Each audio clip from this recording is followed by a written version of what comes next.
الفتره اللي فاتت في الكوكب كانت فتره مش ولا بد، العالم كله ما كانش على بعضه، حصل حدثين قلبوا الكوكب كله، وانا اكتشفت ان هما كان بينهم حاجات مشتركه. الحدثين هما فرح كرامه شاكل وكل اللي حصل على جزيره ايبستيز. اتصدمنا فيهم في شخصيات كنا مدين لهم ثقه عمياء، بس اكتشفنا فيهم حاجات تانية. الحدثين واضح قوي ان هما تحت رعايه التنظيم السري اللي هنسميه الملوخيه. الحدثين فتحوا حاجات كتير قوي ورونا ان البشر ديت مش احسن حاجه موجوده على الكوكب يعني، وفعلا اكتشفنا ان البشر وقت الغلط بيطرطروا زلط بجد. الفرق الوحيد بس بين الحدثين ان فرح كرامه مشاكل كان في واحد هو اللي قدر يلم الدنيا، هو اللي قدر يلم الموضوع وكان عنده نظره مستقبليه، وبكلمه واحده لم الموضوع، وده اللي هنعرفه في اخر الفيديو.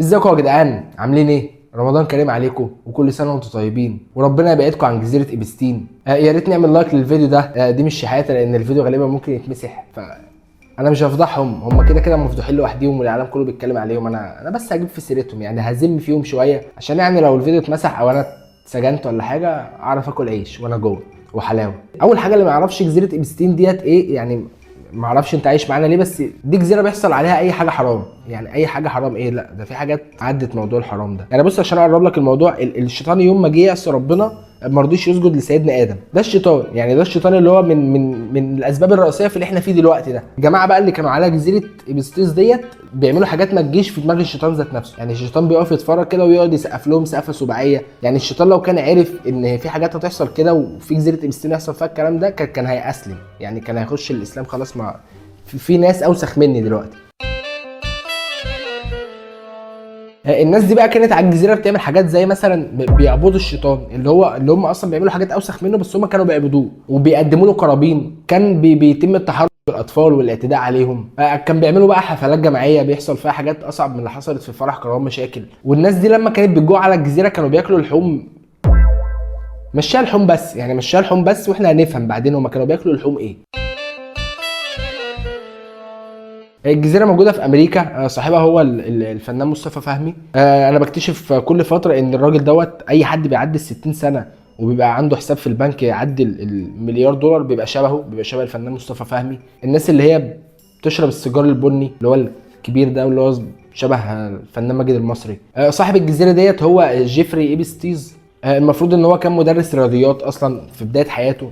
كان مشهور جدا في الفتره ديت ان هو احسن واحد بيفك المعادلات. المهم يعني باختصار ان الراجل ده كان بيجيب اشهر ناس في العالم واكبر ناس في العالم، ان هي الناس اللي هي بتبقى ماسكه الدول، الناس اللي هي لما حد بيهددها بيقول لهم انا لو وقعت مش هقع لوحدي. كان بيجيبهم بقى الجزيره ويمسك عليهم سيديهات. يعني نفس الكلام ده اللي بيعمله المستشار مرتضى منصور عادي من ايام زمان، عادي الموضوع دوت قديم جدا يعني. بس كان المستشار هنا عندنا بيعمله في قريه ميت بيزو، يعني حتى باين من اسمها مش محتاج توضيح، واضح ان هي كان فيها حاجه عيب. بس الفرق بيننا وبينهم ان المستشار هنا كان عنده اخلاق، يعني كان في حدود برضه بيقف عندها. يمكن انا في حياتي الحمد لله عمري ما زنيت في حياتي.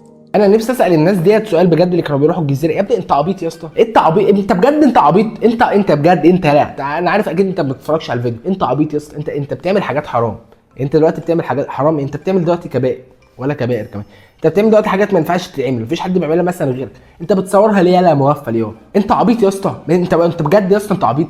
انت مش السوشيال ميديا المصريه محذره من الموضوع ده قبل كده؟ مش قلنا ممنوع تاخد معاك التليفونات يا اسطى وانت بتعمل بيبي عشان ده بيبقى غلط على البروستاتا؟ مش دكتور جوده محذر من الموضوع ما تاخدش التليفون معاك وانت بتعمل اي حاجه حرام؟ يا ريت سنك يزيد سنتين. المهم بقى عشان انت تخش الجزيره ديت انت بيبقى في شروط معينه عشان تقدر تخش الجزيره دي. بيبقى ثروتك مكونه من الرقم اللي هو بيبقى جنبه 15 صفر اللي هو بيعدي الدشليون. انا ما اعرفش ايه الدشليون دوت، انا اخر رقم عارفه اللي هو ال 1200 جنيه. يعني ارقام كده تطمن انا ولا انت عمرنا ما هنوصل لها اصلا. لازم بتكون معدي مثلا ال 52 سنه، وشك مليان تجاعيد، يكون اسمك بينزل كل سنه من اللي هو القائمه بتاعت اغنى 50 راجل في الشرقيه. شرط اساسي برضه عشان تخش الجزيره ان انت يكون عندك ضعف. انا فاهم ان المشكله دي عندك، بس برضو مش هتعرف تخش الجزيره. انا عارف ان انت نفسك تخش الجزيره بس برضو مش هتعرف. لازم أن يكون عندك مش اقل مثلا من 10 مليون فولورز على انستجرام برضو، يعني عشان مسلسلك يكون ترند رقم 1 في رمضان. حتى لو انت بس اللي بتتفرج عليه لازم تكون بتاكل كبده نيه. والشخصيات المهمه اللي كانت بتروح الجزيره ديت هناك كانوا بيستخدموا اسماء مستعاره. انا اللي اكتشفت الموضوع دوت لان غالبا ما كانش بيتعاملوا هناك باسمهم، فكانوا بيستخدموا بقى اسماء مستعاره. انا قعدت ابحث لحد ما استنتجت الاسماء المستعاره بتاعتهم دي. يعني عندك مثلا واحد زي دونالد ترامب دوت اللي هو هيقفل لي الفيديو ده كان من اشهر الناس اللي موجوده هناك مثلا، ده كان مشهور هناك باسم دونالد ترانس، وما كانش مظبوط برضو. يعني هي سمعته هناك كانت معروفه في المكان ان هو حاجه مش كويسه. يعني سالت عليه يعني حاجات وحشه جدا يعني مكتوب عليه على الراجل ده دونالد ترانس، حاجات وحشه يعني الواحد يتكسف يقولها. كل سنه وانتم طيبين. يعني اللي استنتجته ان ده دونالد ترامب بعد الجزيره بقى دونالد ترانس. في ناس تانية بتقول يعني مطلعه عليه برضو اقوال ان هو كان اسمه دونالد كرامب، بيقول يعني ان هو كانوا كل ما بيخش الجزيره كان بيجيله شد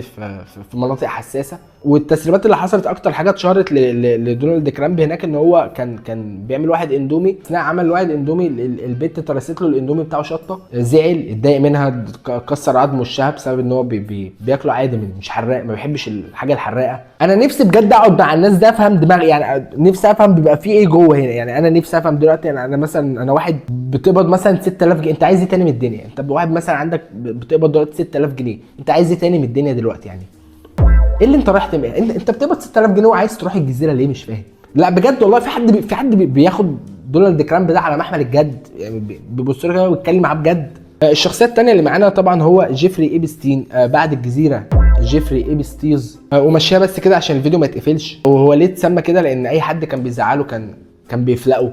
اللي فتحت له بيتي وخلني كنت بأمنه خيب ظني اديته سر اتكلم عني وما سطرني. وعندك مثلا بيل جيتس بعد الجزيره بقى بيل تيتس. او مشيها برضو كده عشان تاني عيب. كل سنه وانتم طيبين.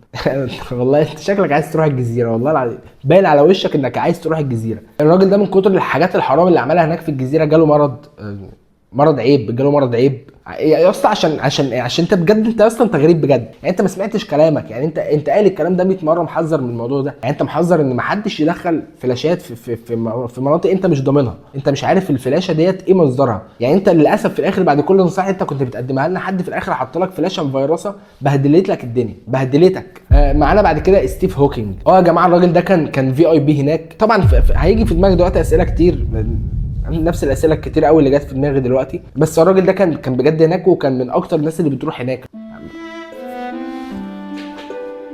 الراجل ده قعيد من ساسه لراسه، بجد من ساسه لراسه هو قعيد. الراجل ده ما عندوش اي حاجه شغاله، ما عندوش اي حاجه شغاله. او الراجل ده بس اللي انا فهمته ان هو كان رايح يعمل تجربه عمليه للميم ده. الراجل ده انا عارف ان هو عالم، هو بيحب يعمل تجارب عمليه. يعني بيبقى في حاجات نظريه كتير في المجتمع بتاعنا وبيروح يعمل لها تجارب عمليه. هو شايف الميم بتاع ارن سلوت بتاع نزني بالعقل ده، هو راح يجرب فعلا في حد ممكن بجد يزني بالعقل. الراجل دوت راح ورانا التجربه ديت نظري وعملي. فانا حابب اقدم لكم ستيف هوكينج بعد الجزيره ستيف بوكيت. ليه هيقول لي ستيف بوكيت؟ لان الراجل ده كان بياخد ما بيديش. الراجل ده كان شخصيه وحشه يعني، لان هو كان بياخد بس ما كانش بيدي اي حاجه. هو عايز بس مش عارف، هو عايز بس مش قادر. هو بجد مفيش حاجه بجد هو قادر يديها لك، مفيش حاجه بايده. انا مش قادر اديك، انت مش محتاج تقول لي هات، انا لو اقدر اديك هديك من عيني، بس انا مش قادر. انت بجد يا اسطى انت كنت بتعمل ايه هناك؟ بجد يا اسطى اللي زيك انت مفيش حد زيك يا اسطى. انت بجد انت كنت بتعمل ايه هناك بجد؟ انت حتى اصلا انت مش هتعرف ترد عليا، ما تقدرش ترد عليا. معانا بعد كده ايلون ماسك بعد الجزيره. ايلون ماسك ده مش محتاج اوضح هو كان متسمي هناك كده ليه. وغيرهم ناس كتير كانت موجوده هناك. كل الناس اللي هي بتقول الجمله الشهيره بتاعت افلامنا ديت اللي هو انا لو وقعت مش هقع لوحدي. الناس اللي هي بتبقى دايما متجوزه السكرتيره بتاعتها دي، ومراته دايما بتبقى قاعده في البيت مغفله وبتشرب سيجار وبتبقى قصه شعرها كاريه لحد هنا كده. ناس من دمي وفصلوا كسوة لونها كان اسود كلها أسوأ كنت بقول طول ظهر وعايزهم ما نصفوني. الناس دي بقى كانت بتبقى موجوده على الجزيره، كانوا كمان بيمارسوا عبادات كده شيطانيه، كانوا بيعبدوا الشيطان هناك. لسه انتوا عبط. انا نفسي اقعد معاكم بس اكيد بره الجزيره. انتوا عبط يا جدعان، انتوا بجد انتوا عبط يا جدعان. الشيطان بجد لو كان عارف ان انتوا بتعملوه دوت بجد كان هيأسلم يا اسطى. كان يقول لكم يا جدعان انتوا والله صعدتوا الموضوع، انتوا ده تصعيد غير مبرر بالنسبه للشيطان. يعني الشيطان اقصى فكره بيعملها ان هو بيجي يوسوس. لو فتحت بقك مثلا وانت بتتوب ممكن يعمل بيبي في بقك، بس ما بيجيش في دماغه ان هو يعمل الحاجات اللي انتوا بتعملوها دي. وبعدين في سؤال بجد اتمنى من ستيف هوكينج يرد عليا فيه. احنا بنعبد ربنا عشان احنا مؤمنين بربنا، عارفين ان ديت دار اختبار وفي اخره وفي حساب وفي جنه وكده، فاحنا طمعانين في الجنه وطمعانين في رضا ربنا ان احنا نخش الجنه. انا عايز اعرف بقى حاجه يا اسطى بجد. انتوا دلوقتي اغنى ناس على الكوكب، بتاكلوا كل الاكل اللي مرقص كوزين بيعمله بالليل. انت يا اسطى انت عندك جزيره باسمك يا اسطى، انت عندك جزيره باسمك، وانت يا اسطى عندك الكوكب كله يا اسطى، انت عندك الكوكب كله، وانت يا اسطى عندك بلدك وعندك الكوكب كله، يعني الكوكب كله برده بتاعك، وانت يا اسطى ما عندكش اصلا. يعني انا فاهم ان انت ما عندكش حاجه يا اسطى، انت بجد ما عندكش حاجه يا اسطى. انتوا بقى هناك بتعبدوا الشيطان مستنيين منه ايه؟ بقى بجد حد فيكم عاقل كده يرد عليا، انا هسيب لكم رقمي حد يرد عليا. بتعبدوا الشيطان انتوا هناك عايزين ايه يعني؟ المفروض هو هيقدم لكم ايه؟ انا مش قادر اديك. ما هو يا ابني لو كان في حاجه في ايده برضه ما هو كان نفع نفسه. او كمان انتوا كنتوا بتقدموا له يا اسطى انت عبيط يا اسطى، يا اسطى انت عبيط بجد يا اسطى. اخر حد قدم قرابين دي كان في مسلسل يوسف الصديق اللي هو الكهنه بتوع المعبد، وشفت في الاخر اللي حصل فيهم. ما انتوا لو اتفرجتوا على المسلسل ما كنتش عملت انت عبيط يا اسطى. يا اسطى الشيطان دلوقتي اصلا احنا في رمضان اهو، الشيطان لسه دلوقتي محبوس اصلا. يعني هو الشيطان دلوقتي محبوس، انت فاهم يعني ايه؟ يعني هو لو كان بايده حاجه كان نفع نفسه. يا غبي يا عديم الجهل انت يا غبي، يا عديم الوعي وعديم الجهل برضو. يعني الشيطان دلوقتي بينزل مهرجانات اللي هو بتاعت حبسوا الجدع علشان جدع ويا رب فك الدقيقه والحاجات. انت متخيل يا لا انت رايح تقدم له قرابين؟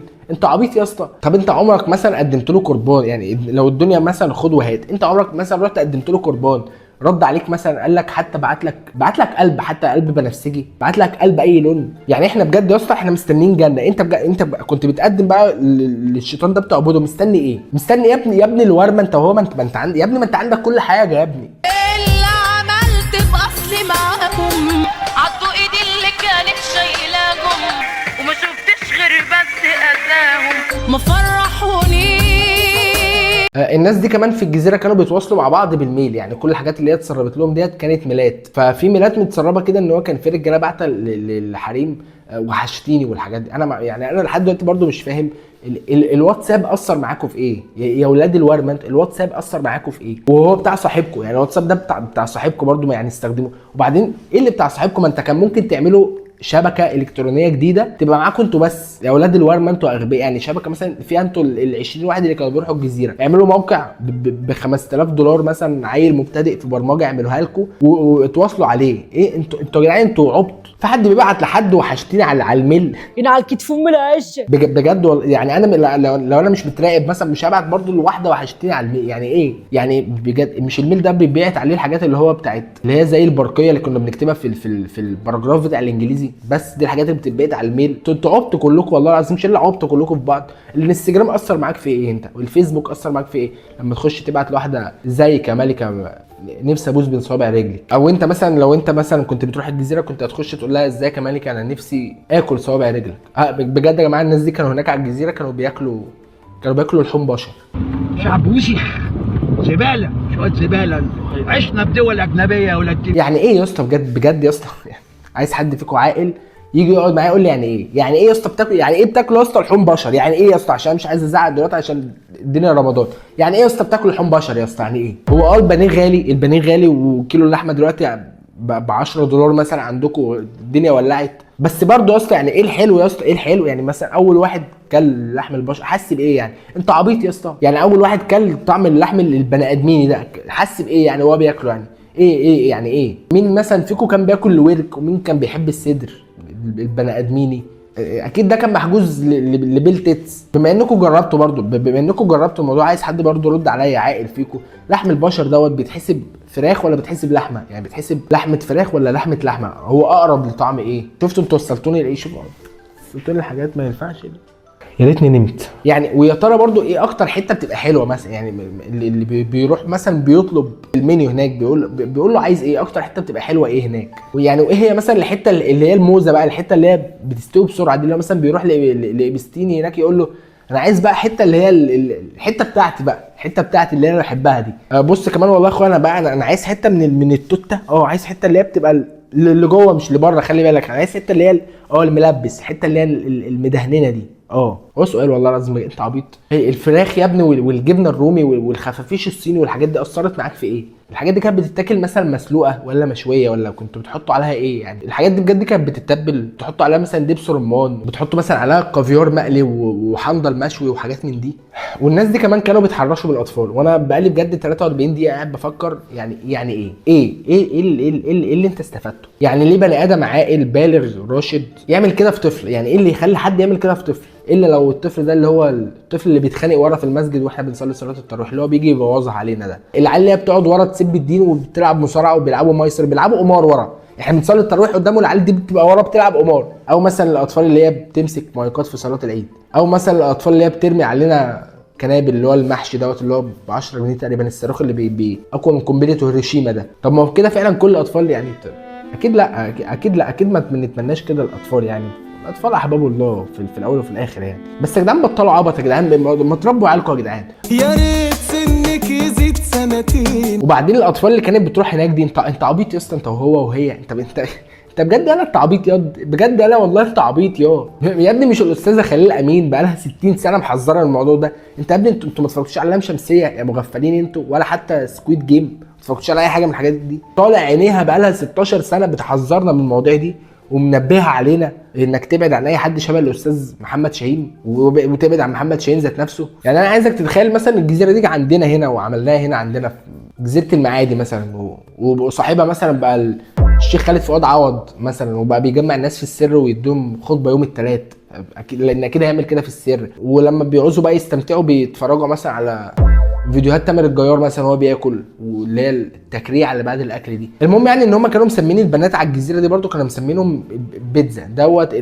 كانت كلمه السر بتاعتهم هناك لما حد بيعوز كانوا بيقولوا عليها بيتزا. فكنت بتلاقي بقى هناك اللي عايز مثلا بنت مليانه شويه كان بيقول له مثلا عايز بيتزا لارج، اللي هي العائلي، عايز واحده عائلي، عايز بيتزا عائلي كبيره، عايز بيتزا عائلي. اللي عايز مثلا بنت شقره بيقول له عايز واحده ايطالي او تشيكن رانش، وظبط بقى انت فاهم بقى، عايز واحده ايطالي بقى. بس ما كانوش بيطلبوا هناك بيتزا شرقي، صعب عليهم دي. بس اكتر حاجه بجد ترعب ان مثلا كان في حد بيطلب بيتزا ويقول له قطعها لي، قطع لي البيتزا دي 8 حتت وبعتها من غير كاتشب، لان انا هستخدم صوص بني ادمين.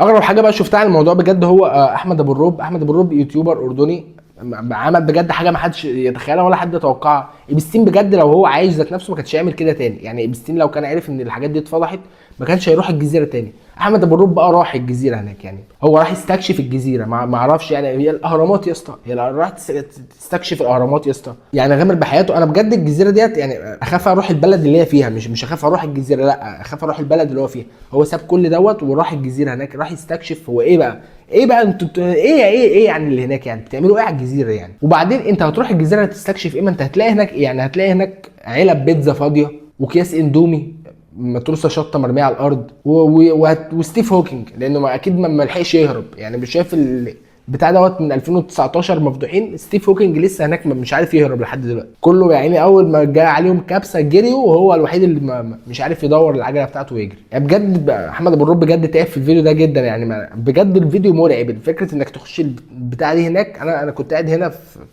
كفر البطيخ واترعبت. فاعمل لايك للفيديو بتاعي عشان انا جبت سيره احمد ابو الروب اللي هو عمل الفيديو اللي متعوب عليه. الشبه بين الجزيره بقى وبين فرح الكروان شناكل، حجم الفضايح اللي خرج من الحدثين حجم فضايح كبير جدا هز الدولتين. بس طبعا الفضايح اللي خرجت من فرح كروان شناكل كانت اكبر بكتير. فرح كان ترند رقم 1 في حلوان.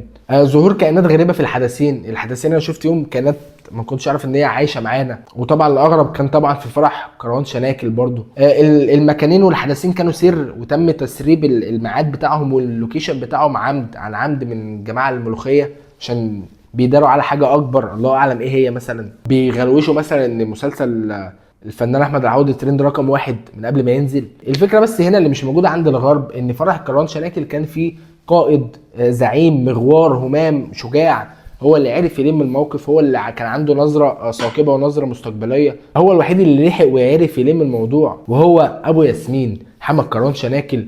بكلمه واحده منه لما بس مسك المايك وقال لي ياسمين بنته، يا ياسمين يا بنت الكلب يا وقت امك نمشي يلا يا بنت.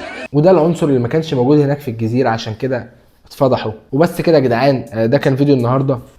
رمضان كريم، كل سنه وانتم طيبين، وباذن الله استنوا حاجات حلوه في رمضان. يعني لو الفيديو ده جاب 8900 لايك انا هتضطروني كده ان انا اروح استكشف الجزيره بنفسي، واكون تاني واحد عملت التجربه دي، بس اعملها اكيد احسن من احمد ابو الروب. يعني زق الدنيا عادي، انا ما عنديش مشكله. خلي بالك ان انا اروح استكشف الجزيره يعني، وانا اخاف ولا ايه؟ لا ما بخافش يا حبيبي، انا ما بخافش يا حبيبي غير من كلاب الفجر في رمضان وجيفري إبستين. بجد بخاف من جيفري إبستين ومايكل جاكسون. وبس كده يا جدعان، ما تنساش ان الفيديو ده وحش بجد، الفيديو ده وحش بجد، الفيديو ده وحش بجد. رمضان كريم، السلام عليكم.